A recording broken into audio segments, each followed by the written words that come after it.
जाग जा रे योगी, मिटा दे आलस के घेरे। अमृत वेले बाबा पुकारे, देखो बाहें पसारे। बाबा प्यार तुम्हारा अमृत वेले उठाता, मोहिनी रात में मुझे जगाता। प्रेम की घंटी हृदय मंदिर में बजती, परमात्मा पुकार में आत्मा सुनती। नींद पर होती योग की विजय, माया के होते सहज पराजय। आराम नहीं मिलन चाहती, बाबा संग आत्मा खिल जाती।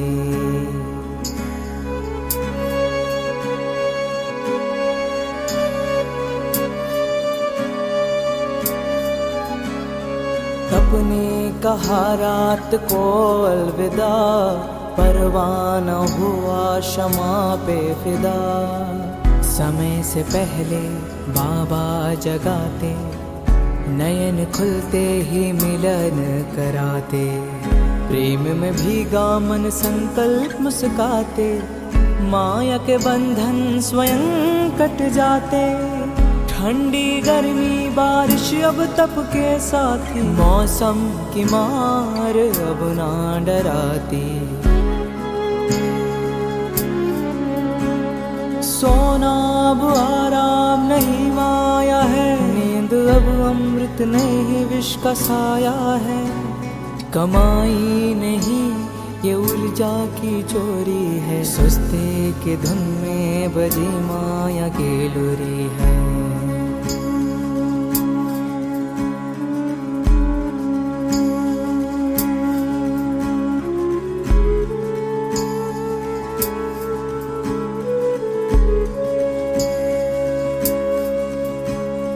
आराम की चाह वो रूह की लाचारी है, तप की राह में मन की हेरा फेरी है। जागृत में विश्व कल्याण का सूत्र हूँ, ब्रह्म मुहूर्त का प्रहरी मैं शिव पुत्र हूँ। सकल विश्व को तप से भरता, अमृत वेला में तपस्वी जलता। संकल्प से उठता नवयुग की नींव रखता, तप के ईंटों से स्वर्णिम स्वराज्य रचता।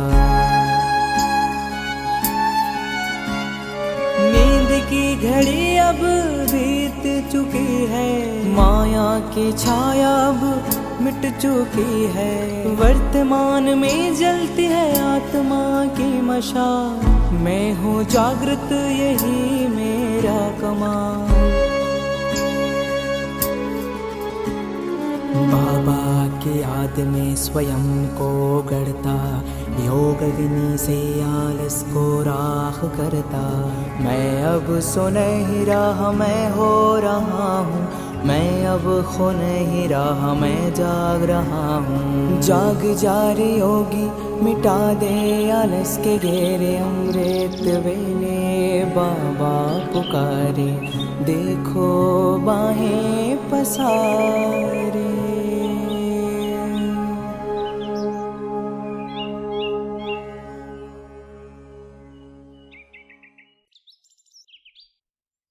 Om Shanti. Yet, if we could scorn hate and pride and fear,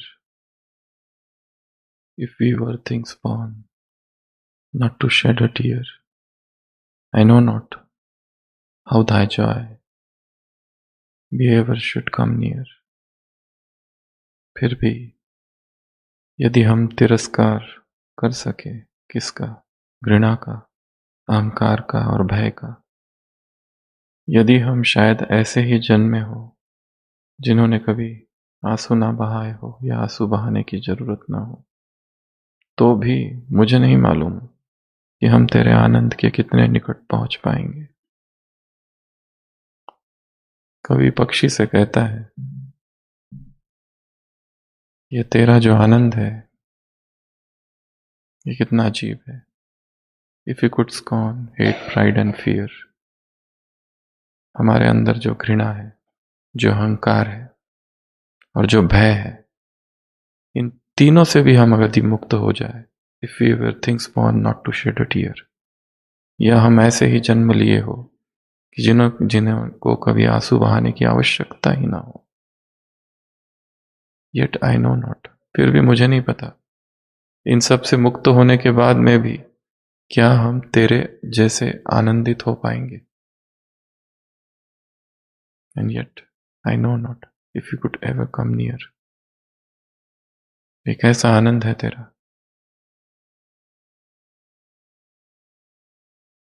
जिसका स्रोत, जिसका कारण बाहर नहीं, जो भीतर से प्रस्फुटित है। तुम्हारे भीतर क्या हो, उत्साह का ज्वालामुखी फूट जाए। क्या सुना अभी? उत्साह, उत्साह, उत्साह होगा तो परिस्थितियां भी क्या हो जाएगी, नतमस्तक। एक था ना इधर, परिस्थितियां गायब हो जाएगी, खत्म हो जाएगी। ये परिस्थितियों को मान रहा है तो परिस्थितियां झुक जाएगी। यदि भीतर उत्साह है तो, भीतर उमंग है तो, भीतर आनंद है तो, भीतर मौज है तो, भीतर गीत है, संगीत है तो बोझ नहीं लगेगा, कुछ भी थकान नहीं होगी। संसार के लोग थकते हैं और फिर मनोरंजन चाहते हैं, यहां तो हमारा हर श्वास ही मनोरंजन है। सेवा सेवा नहीं है, सेवा मौज है, सेवा ही आनंद है, चाहे वो कोयले ही क्यों ना उठाने हो। क्या कहा मुरली में? कितनी वैगन आई? 35। चाहे कोयले उठाने हो या कुछ भी। उत्सव अमार जाति, आनंद अमार गोत्र। बंगाली कवि चंदीदास 14वीं शताब्दी, राधा कृष्ण के भक्त थे। वो कहते हैं उत्सव अमार जाति, हमारी जाति क्या है? उत्सव। आनंद अमार गोत्र, और हमारा गोत्र क्या है? आनंद। यही है मेरी पहचान, और कोई पहचान ही नहीं है। हर क्षण आनंद हो, हर क्षण उत्साह हो, हर क्षण नवीनता हो, हर सेवा आविष्कार हो। हर सेवा क्या हो? आविष्कार। हर संकल्प ईश्वर का जैसे आशीर्वाद हो, हर कर्म जैसे रहस्य उद्घाटन हो।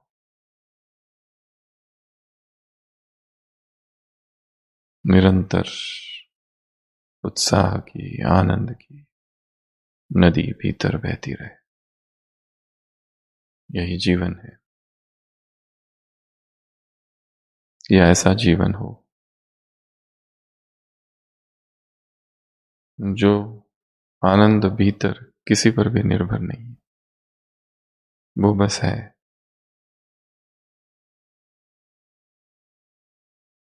कैड, ये अच्छा बताया बाबा ने। एक कैड भी है, वो कौन सा है?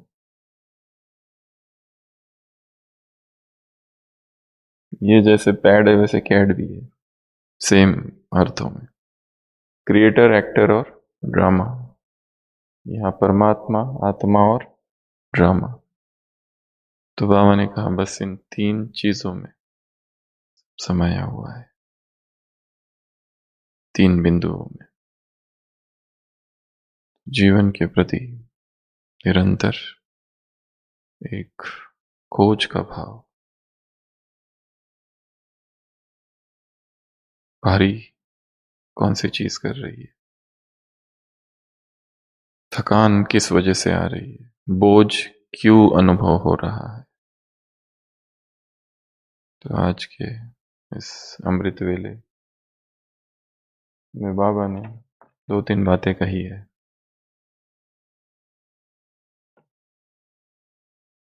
हमारा चित्त कैसा हो, दी एम्प्टी कप, अर्थात पात्र क्या हो, खाली। बाबा की टचिंग कब आएगी, बाबा की टचिंग कब मिलेगी, जब प्लेन बुद्धि हो, जब पात्र खाली हो, जब लाइन क्लियर हो, जब दर्पण धूल रहित हो, द डस्टलेस मिरर, जब आकाश क्लाउडलेस स्काई, बादल रहित आकाश, धूल रहित दर्पण, लाइन क्लियर, सरेंडर्ड बुद्धि, प्लेन इंटेलेक्ट, एम्प्टी कप, जो पहले से ही भरा है विचारों से। The empty, the open space, उसी में ही परमात्मा की वो हवाएं बहेगी।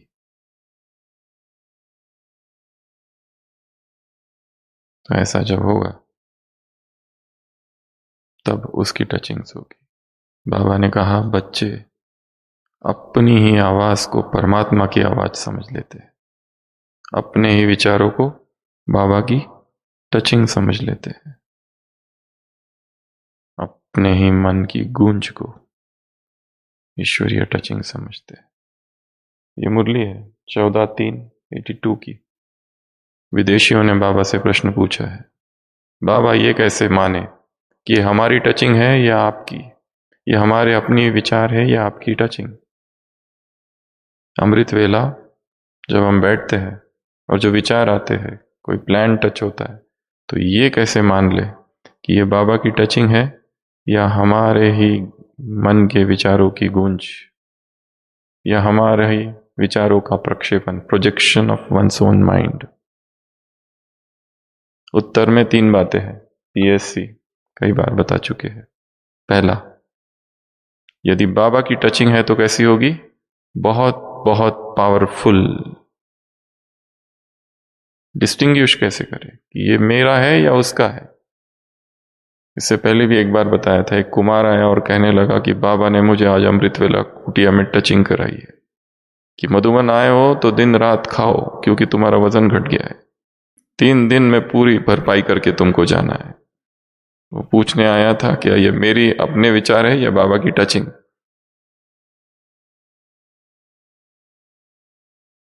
और उसने कहा ये खास अमृत वेला जब कुटिया में बैठा था तब एकदम से टच हुआ।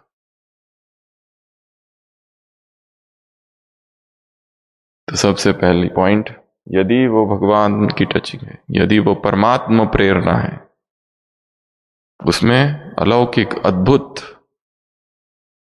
अप्रत्याशित, अनएक्सपेक्टेड पावर्स होगी जो हमने सोचा भी नहीं होगा। सोच से परे, मन से परे, बुद्धि से परे, बहुत अतीव शक्ति इसमें होगी, बहुत बलशाली वो टचिंग होगी। दूसरा, सफलता, सक्सेस। वो भगवान की टचिंग हो, यदि हम कहें कि भगवान ने मुझे कहा कि वहां जाके सेवा करो और हम गए और बाबा ने टचिंग कराई थी, वहां सफलता होगी और वहां पर भयंकर असफलता हो गई, अर्थात वो परमात्मा टचिंग नहीं थी, कुछ और ही था। तो भगवान की यदि टचिंग है तो वो कैसी होगी, सक्सेसफुल। और तीसरा, सी, तीसरा कई बार तो बता चुके हैं, क्लैरिटी, बहुत स्पष्ट होगी, कोई धुंधले बादल नहीं होंगे बीच में, आकाश एकदम साफ होगा, नो कंफ्यूजन। मूंझते हैं, इस मूल्य में भी बाबा ने कहा अगर मूंझते हैं तो क्या करो, 2 बातें बताई है उसमें। तो बाबा की जो टचिंग होगी, परमात्मा टचिंग जो होगी, ईश्वरीय संकेत जो होंगे वो बहुत स्पष्ट होते हैं, उसमें 2 राय 2 मत नहीं होगी। वेरी वेरी क्लियर, ये करो, ऐसा करो, यहां जाओ, अपने आप टचिंग होगी, नो कंफ्यूजन, क्लियर। तो ये मुरली थी 14/3/82। पहले इसको ही पढ़ लेते हैं। प्रश्न, कई बार योग में बहुत अच्छी अच्छी टचिंग होती है, लेकिन यह बाबा की टचिंग है, उसका पता कैसे चले? डबल विदेशियों का प्रश्न है बाबा से, 14/3/82 की अव्यक्तवाणी। बाबा का उत्तर, बाबा की टचिंग हमेशा पावरफुल होगी और अनुभव होगा कि यह मेरी शक्ति से कुछ विशेष शक्ति है। जो बाबा की टचिंग होगी उसमें सहज सफलता की अनुभूति होगी। अनुभूति भी, सफलता भी कैसी होगी? सहज।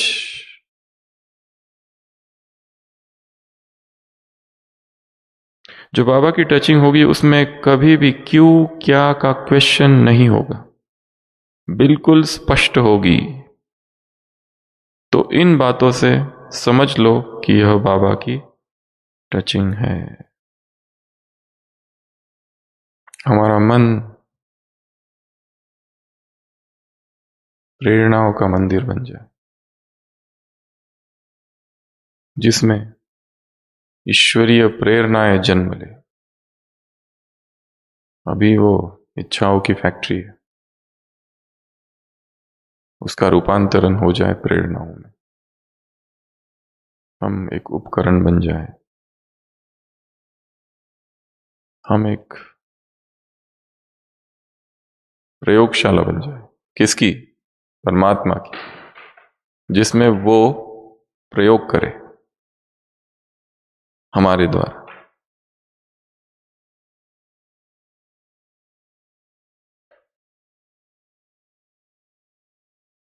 तो बुद्धि की लाइन क्लियर, पात्र खाली, हवाले कर दो, प्लेन बुद्धि। दर्पण कैसा हो? धूल रहित। आकाश कैसा हो? बादल रहित। The cloudless sky, the dustless mirror, the empty boat, the empty cup.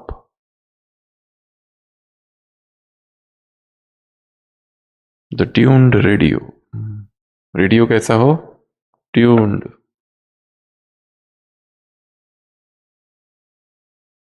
एक ही हो बस। इनर हार्ड ड्राइव जो है ना, उसमें सेक्शन होते हो ना, ए बी सी, टुकड़े टुकड़े है। ए ड्राइव, बी ड्राइव, फिर सी ड्राइव, और एक एक्सटर्नल ड्राइव भी जोड़ते हैं बाहर से, hard disk. One homogeneous drive, God's drive, अगर जोड़ना है तो। और क्या चाहिए? नो माइंड, असोच। अमृत वेले कैसे होके बन जाओ, बैठ जाओ, असोच होकर बैठ जाओ। नो माइंड, नो थिंकिंग, बस बैठ जाओ। जो खाली होगा उसमें ईश्वर भरेगा। जो खुद ही भरा हुआ है उसमें कैसे भरेगा वो? तो आज के बाबा के महावाक्य, अपने संकल्पों को बाबा की प्रेरणा में मिक्स नहीं करो। आपको सब डायरेक्शन मिले हुए हैं, क्लियर है ना? कभी मूंझते तो नहीं हो?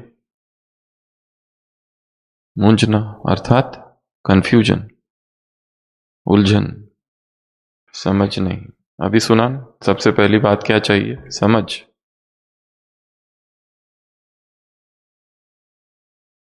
अंडरस्टैंडिंग, हर चीज किसके साथ करनी है? अंडरस्टैंडिंग के साथ। भोंदू कुमार नहीं बनना है। जो भी चीज बताई जा रही है उसको तोलो, उसको समझो। बुद्ध ने कहा है डोंट एक्सेप्ट एनीथिंग। इसलिए स्वीकार ना करो कि किसी किताब में लिखा है, इसलिए स्वीकार ना करो कि किसी व्यक्ति ने कहा है इसलिए स्वीकार ना करो, किसी शास्त्र में लिखा है इसलिए स्वीकार ना करो, because it has been hallowed by traditions, परंपराओं से आ रही है वो बात, इसलिए स्वीकार ना करो। जज करो, तर्क करो, अपनी बुद्धि से सोचो, फिर उसके बाद उसको करो, फिर उसके बाद उसे स्वीकार करो। तब तक तो उसको रिजेक्ट लिस्ट में डाल के रखो। Don't accept anything. ज्ञान की शुरुआत संशय से होनी चाहिए, निश्चय से नहीं। यदि संशय से होगी, संदेह से होगी, तो निश्चय में एंड होगी। शुरुआत में ही निश्चय, वो भी एक बहुत ऊंची अवस्था है, अगर वो सच्चा निश्चय हो तो। यहां तो निश्चय से शुरुआत करते हैं और फिर बाद में 10 साल के बाद हर चीज में डाउट लगता है। ये सही में वही महान योगी है? ये सभी महान आत्माएं वास्तव में है क्या? लगते तो कोई नहीं। बाबा ने तो वैसे ऐसे कहा था मधुबन के लिए, मुरली के लिए, स्थान के लिए, भाइयों के लिए, बहनों के लिए, ऐसा दिखाई तो नहीं देता है। यात्रा शुरुआत निश्चय से की, अब एंड हुई संशय से। इसलिए अच्छा होगा कि यात्रा की शुरुआत संदेह से की जाए। हर चीज को डाउट करो, देखो, परखो, समझो, उसके बाद ही किसी बात को स्वीकार करना है, तौलना है, उसको कसौटी पे खरा उतारना है। अगर वो उतरे उसके बाद ही स्वीकार करना। ये तो जबरदस्ती थोड़ी ना है, चाहे वो डाइट हो, चाहे वो अमृत वेले उठने का समय हो, चाहे मुरली चिंतन हो, या और भी कोई भी बात, एनीथिंग, उसको क्या करना है? अंडरस्टैंडिंग बहुत जरूरी है। ज्ञान अर्थात ही समझ है। यह अंधश्रद्धा का ज्ञान नहीं है, यह जोर जबरदस्ती का ज्ञान नहीं है, यह थोपा हुआ ज्ञान नहीं है, उद्धार का ज्ञान नहीं है, यह भक्ति वाला ज्ञान नहीं है, यह भेड़ चाल नहीं है, अंध ज्ञान, अंध भक्ति नहीं, अंधविश्वास नहीं। तो बाबा ने कहा कभी मूंझते तो नहीं हो इस कार्य में, यह करे या नहीं करे, ऐसे मूंझते तो नहीं हो, कंफ्यूजन, करूं कि नहीं करूं। जहां भी कुछ मूंझते हो तो 2 बातें करो। पहली, जो निमित्त बने हुए हैं उन्हों से वेरीफाई कराओ। पहली बात क्या? जो सीनियर्स है उनसे कंफर्म करो, वेरीफाई करो। पर यदि विश्वास ही नहीं सीनियर्स पर, तो दूसरा ऑप्शन भी है। यदि धोखे की संभावना लगती है कि इनको हम अपने सीक्रेट्स बता दें और ये फायदा ना उठाए हमारा, तो सेकंड ऑप्शन है फिर स्वस्थिति शक्तिशाली है तो अमृत वेले की टचिंग सदा यथार्थ होगी। खुद ही अपने आप को इतना शक्तिशाली बना दो, इतना शक्तिशाली बना दो, तो खुद ही डायरेक्ट कनेक्शन है भगवान से, डायरेक्ट लिंक है, कोई बीच में कोई नहीं है। फिर कुछ भी किसी से कोई संदेश लाने की आवश्यकता नहीं, ये करूं कि वो करूं, ऐसा करूं कि वैसा करूं। बाबा मना थोड़ी ना करेंगे। बाबा तो कहेंगे चलो ठीक है, अगर हमने संदेश लाया भी।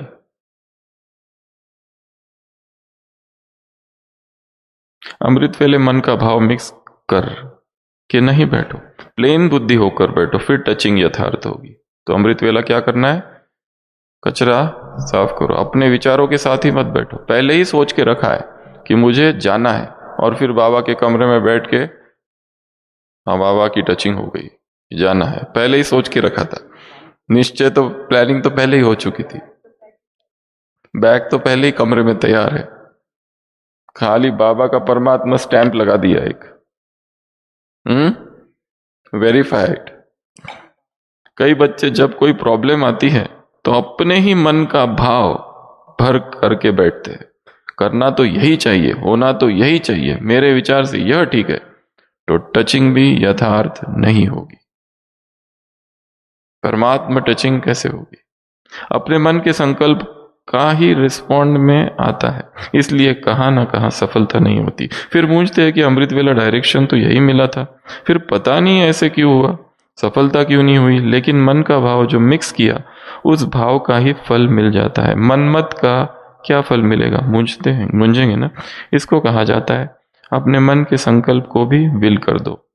तो क्या क्या करना है, एक और एक बात ही ऐड हो गई। बुद्धि को खाली, पात्र खाली हो, हवाले कर दो, सौंप दो, प्लेन बुद्धि, असोच, नो माइंड, इस अवस्था में बैठना है और विल कर देना। अब तुम डिसाइड करो, यू डिसाइड। बाबा से सेवा में नए नए प्लान स्केच करो। अमृत वेला प्लेन बुद्धि हो तो बाबा द्वारा प्लान टच होंगे, प्लानिंग बुद्धि बनते जाएंगे। साकार आधार लेते हो इसलिए प्लानिंग बुद्धि नहीं बनती। जब बाप दादा देखते हैं कि हद के आधार बना रखे है तो बाप क्यों मदद करे। वो दिखाते हैं ना भक्ति मार्ग में, एक भक्त है बेचारा रास्ते से गुणगान करते जा रहा है भगवान का, और दुश्मन आ गए और उसको ऊपर पत्थर मार रहे, और भगवान भोजन ही कर रहे थे तो एकदम पुकार सुनाई दी, हे प्रभु। भोजन छोड़कर चप्पल भी बिना पहने भगवान भागने लगे और फिर थोड़ी देर में वापस भी आ गए। रुक्मिणी पूछती है कि आपको क्या हो गया, आप तो अभी गए थे। वो कहता है मेरा भक्त मुझे पुकार रहा था, लोग उसे पत्थर मार रहे थे, तो आप वापस क्यों आ गए। वो कहते उसने खुद ही पत्थर उठा लिए। जब बाप दादा देखते हद के आधार बना रखे तो बाप क्यों मदद करे। जो बिल्ली का बच्चा होता है ना, पुंगरे, बिल्ली उसको ऐसे दांत से पकड़ के ले जाती है। वो अपनी सुरक्षा खुद नहीं करता है, उसकी मां करती है। वो उसने सौंप दी है, वो बराबर आ जाती है टाइम पर। बाबा से सेवा के नए नए प्लान स्केच करो। कोई ना कोई नई इन्वेंशन जरूर होनी चाहिए। क्या करनी है, इन्वेंशन, आविष्कार। जो नवीनता स्वयं में भी और सेवा में भी नवीनता लाए, उसका प्रैक्टिकल प्लान बनाओ। रेस तो करनी चाहिए ना, सबका विचार सागर मंथन तो चलेगा। अमृत वेला समीप आकर बैठ जाएंगे तो आपे ही सब टचिंग होगी। कहाँ आके बैठना है, समीप, नियर। आपको ऐसी नई इन्वेंशन करनी चाहिए जो आज तक किसी ने ना देखा, किसी ने देखा ना हो। ये वाक्य सदाबहार वाक्य है, तब भी सत्य था, अब भी सत्य है। ऐसी कोई इन्वेंशन करो जो आज तक किसी ने सोचा ही ना भूतो न भविष्यति, या किसी के न मन न चित्त। ऐसी कोई इन्वेंशन करो, कोई नई बात सोचो। अमृत वेला, और वो कोई गूगल में ढूंढ करके नहीं मिलेगी। ऐसी बातें आर अनगूगलेबल, ये गूगल में नहीं मिल सकती है। गूगल में सब कुछ मिलता है,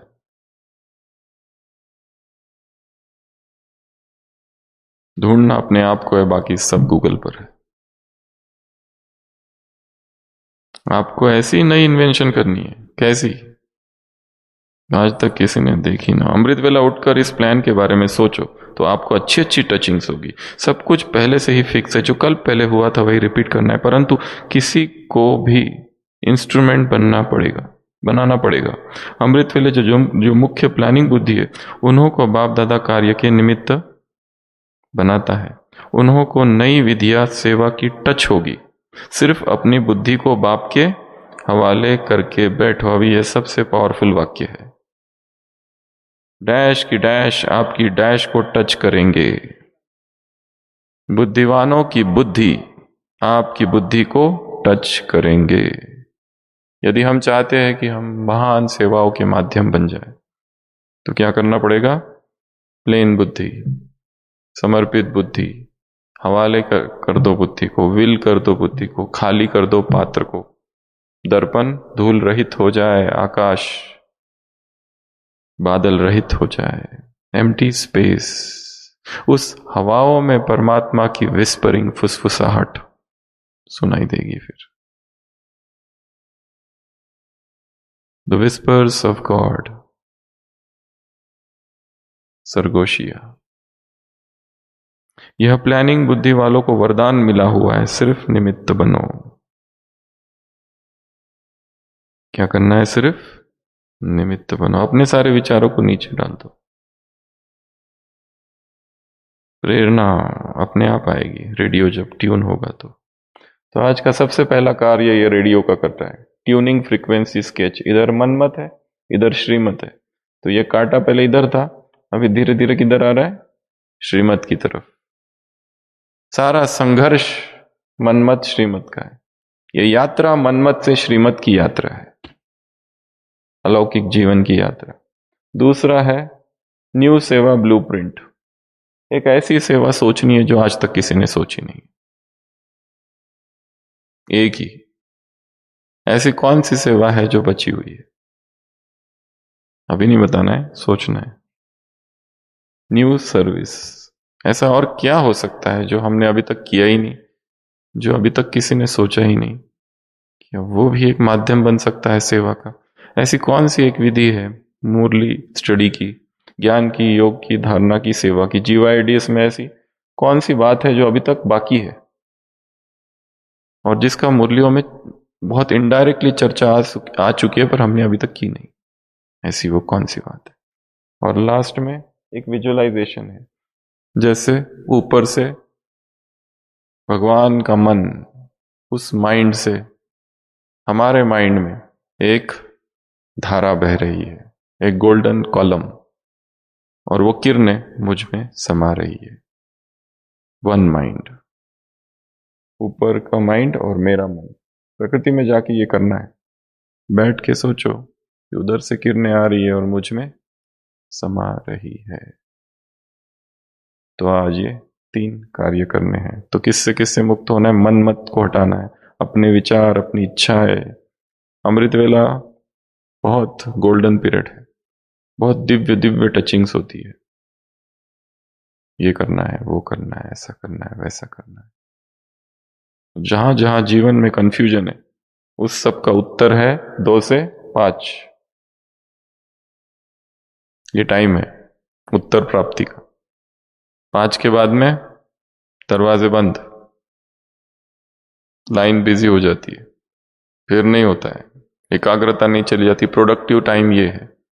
अगर हमें वास्तव में कोई प्रश्न का उत्तर चाहिए, जीवन में बहुत कोई गहरा दुख है, बहुत गहरा दुख जिसकी कहीं चर्चा नहीं कर सकते, ऐसा गहरा दुख।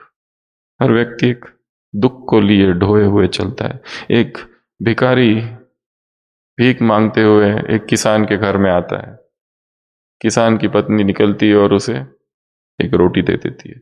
किसान खिड़की से देखता है, किसान, उसकी पत्नी, उसका बच्चा कितने अच्छे से मजे से खा रहे हैं, और हम देखो दर दर भटकते रहो दिन भर, उसके बाद में एक रोटी मिलती है। ये भी कोई जीवन है?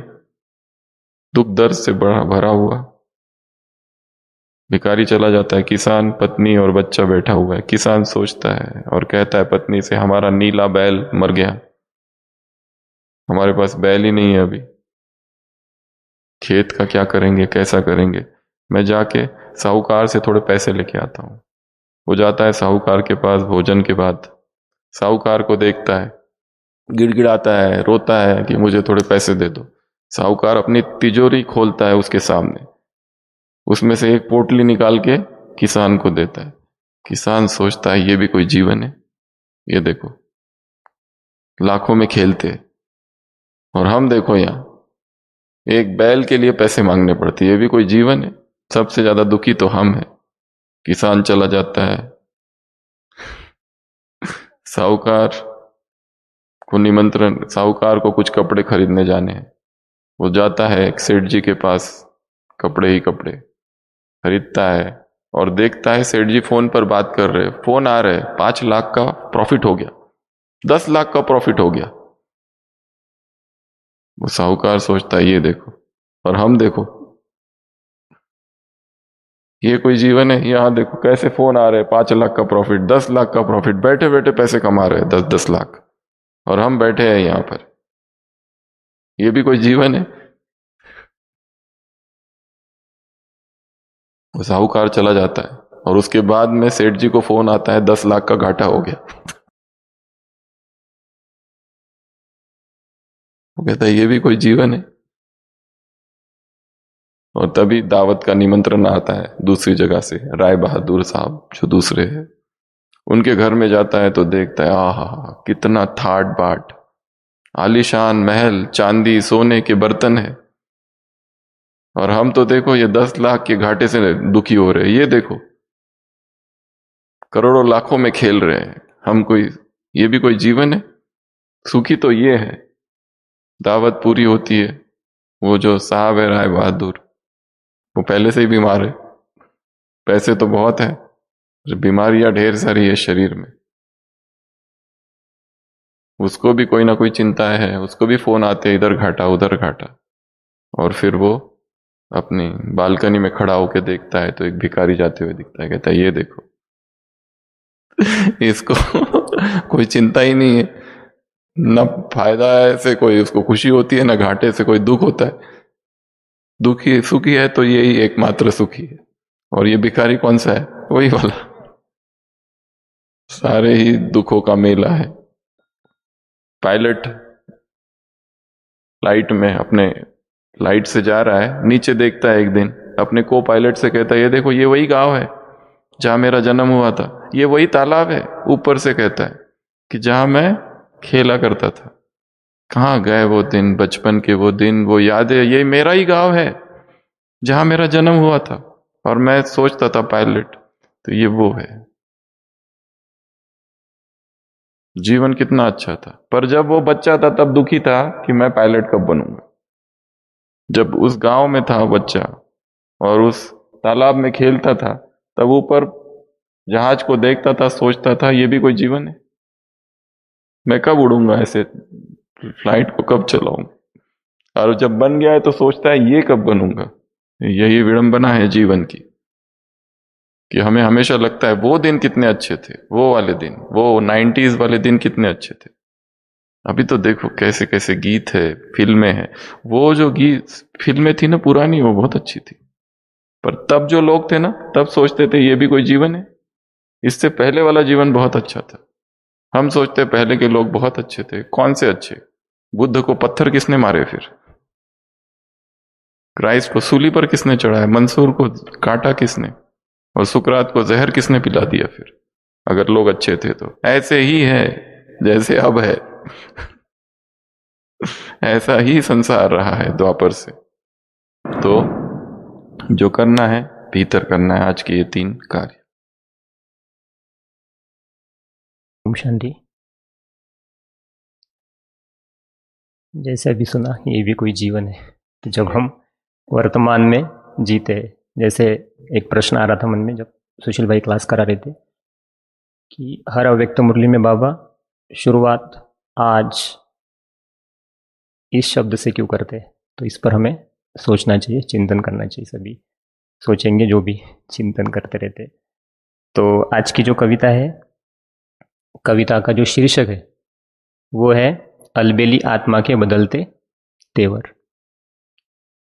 अलबेली आत्मा के बदलने लगे अब तेवर, अलबेली आत्मा के बदलने लगे अब तेवर, जब से बाबा ने पहनाए ज्ञान रत्नों के जेवर। जब से बाबा ने पहनाए ज्ञान रत्नों के जेवर। बाबा कहते बच्चे अभी नहीं तो कभी नहीं, बाबा कहते बच्चे अभी नहीं तो कभी नहीं, समय भाग रहा है रुकता कभी कहीं नहीं, समय भाग रहा है रुकता कभी कहीं नहीं। भोजन श्वास और शरीर की संवेदनाएं, भोजन श्वास और शरीर की संवेदनाएं, इन पर ना जब तक काम करोगे, इन पर ना जब तक काम करोगे, तब तक जो के त्यों खाली ही रह जाओगे, तब तक जो के त्यों खाली ही रह जाओगे। राग और द्वेष, राग और द्वेष यही तेरे दो शत्रु, राग और द्वेष यही तेरे दो शत्रु, इन्हें भली बाती पहचान, फिर देख कैसे हो जाता पुरुषार्थ तीव्र और आसान, फिर देख कैसे हो जाता पुरुषार्थ तीव्र और आसान।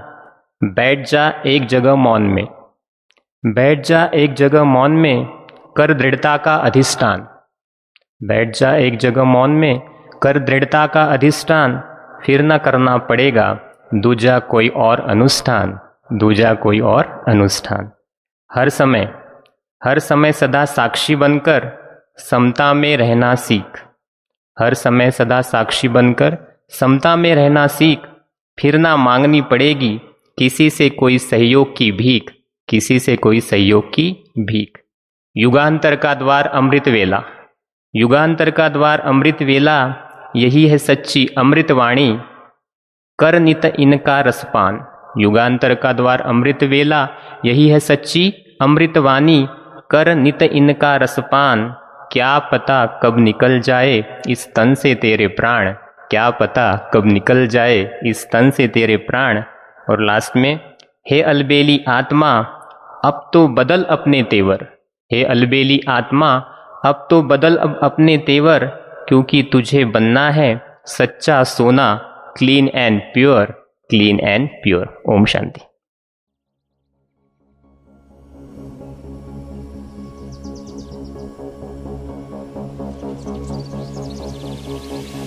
मन्मना भव शिव बाबा सततम, निराकार तेजोमय पावनम, प्रभात काले स्मरणं दिव्यं, सत्यं शिवं सुंदरं चिंतनम। तोड़ दे नींद की जंजीरें, थाम ले तप की मशाले, तोड़ दे नींद की जंजीरें, थाम ले तप की मशाले, फाड़ दे आलस की काली चादर, निद्रा से तप काना कर अनादर, सपनों का विष पीने से कर इनकार, रूहानी योद्धा कर अब ललकार। न सो न लेट हो जा तैयार, उठ चल कर तम का संहार। तोड़ दे नींद की जंजीरें, थाम ले तप की मशाले, तोड़ दे नींद की जंजीरें, थाम ले तप की मशाले। तेरी जागने से दुनिया बदलेगी, तेरे एक संकल्प से क्रांति गूंजेगी। उठ तपस्वी,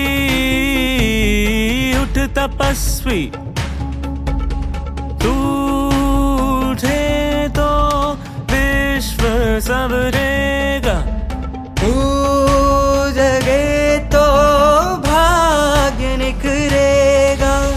अमृत वेले की है पुकार, ना रुक ना झुक हो जा निराधार, बढ़ चल बढ़ चल वन युगांतर का